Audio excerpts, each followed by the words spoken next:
Itatanong ko lang akong tungkol dun sa relihiyon ng Mormons. Sa Mormons kasi meron silang tinatawag na Elohim. Meron din po sa kanilang pre-existence na tinatawag. Pre-existence of the spirit. Pre-existence. Tapos, dadalhin daw dito sa earth, kumaga dito yung testing ground. Tapos, meron po silang three kinds of kingdom, yung celestial. Ito po yung nasa 1 Corinthians verse 15, yung katawang panlupa, ganun po. Ano po ang masasabi niyo rito? Unang-una, kung ang una mong tanong ay yung Elohim na sinasabi ng mga Mormons, ano? Sa Bibliang Hebreo, ang salitang Diyos ay nakalagay Elohim. Ngayon, yung Elohim, isang uniplural word. Isang singular pero plural na salita. No, ibig ko sabihin, parang yung family. Yung family is a singular noun, yung family. Pero binubuo ito ng maraming sangkap. Tatay, nanay, mga anak, maaaring kasama pati lolo at saka ang lola, no? Ngayon, yung salitang Elohim, uniplural yon. Pag sinasabi ng Biblia yung Elohim, it is understood na hindi isa ang tinutukoy. Kaya nga nag-usap yung Elohim eh.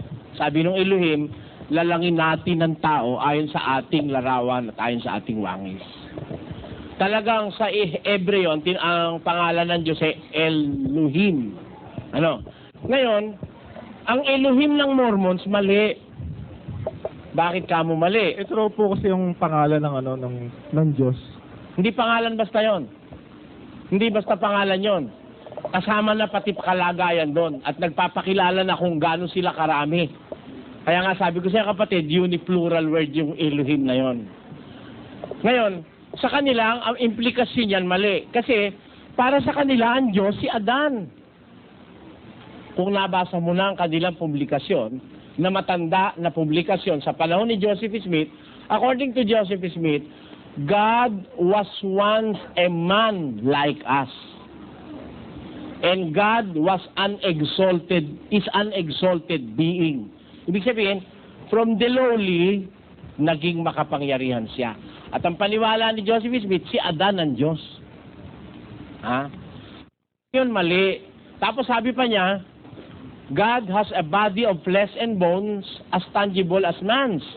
Nahihipo raw ang... mali yun. Sapagkat sa Biblia, ang Diyos ay Espiritu. Ang Espiritu, walang laman at buto. Kaya unang-unang mali yun. Ikalawa, hindi ko matatanggap ang pagtuturo ng tao na nagpa-practice ng polygamy. Hindi mangangaral ng Diyos yung mga yon. Kasi sa Biblia, ang mangangaral ng Diyos, ganito nakasulat sa 3:1. Dapat nga ng obispo ay walang kapintasan, asawa ng isa lamang babae. Ayun, pagka ang isang leader ng relihiyon, merong asawang higit sa isa, hindi sa Diyos yun. Sabi, asawa dapat ng isa lang babae, sabi sa Biblia. Ang dahil asawa ni Joseph Smith, paano sasamahan ng Diyos yung yan ay nababasa sa istorya ng Estados Unidos, especially in the state of Utah, kung saan nag-umpisa ang doon sa Salt Lake City na sinasabi. Ngayon, yung kanilang konsepto tungkol doon sa pre-existence ng tao, lalo nang mali. Bakit? Kasi, ang tao is being conceived from the loins of the Father. Doon nag-uumpisa.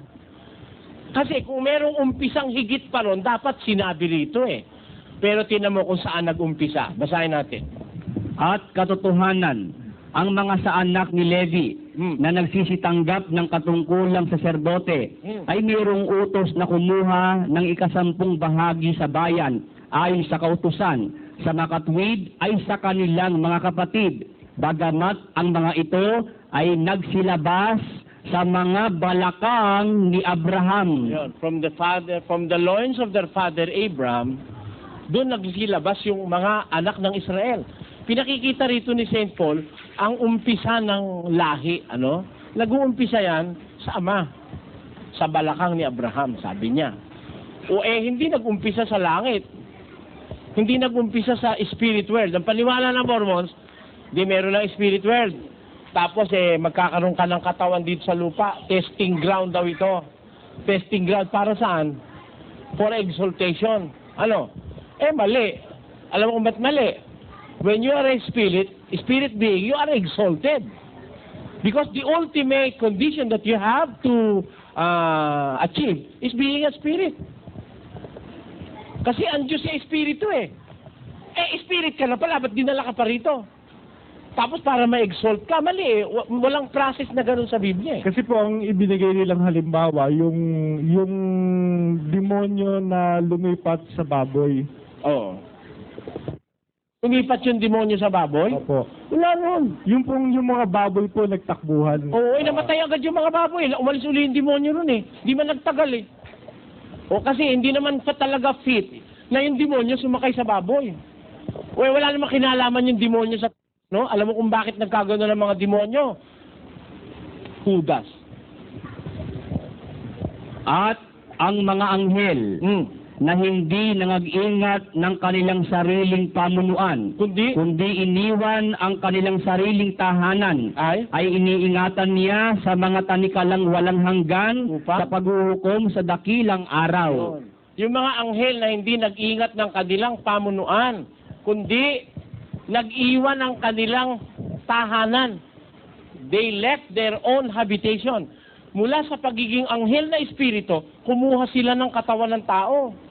And they mingled with people. Nag-asawa sila. The sons of God, mingled with the daughters of man. Kaya nagkaroon sa mundo ng mga higanti nung panahon na yun bago gunawin ang sanlibutan So mga kapatid, it is an act of violation dun sa kalooban ng Diyos na yung anghel na espiritu kumuha ng laman at magpakaligaya sa laman na kagaya ng mga tao. Kaya nga yung mga anghel na itinaan niya sa impyerno pagkatapos ang tao gagawin mo rin ganun, hindi ganun. Mali nga sa Diyos yun Paano nga gagawin ng Diyos sa tao yun? Ang tao nila lang mula sa alabok ng lupa. Naniniwala ka na, Brad? Man was created from the dust of the ground. Kaya ang original na kalagayan ng tao galing sa lupa.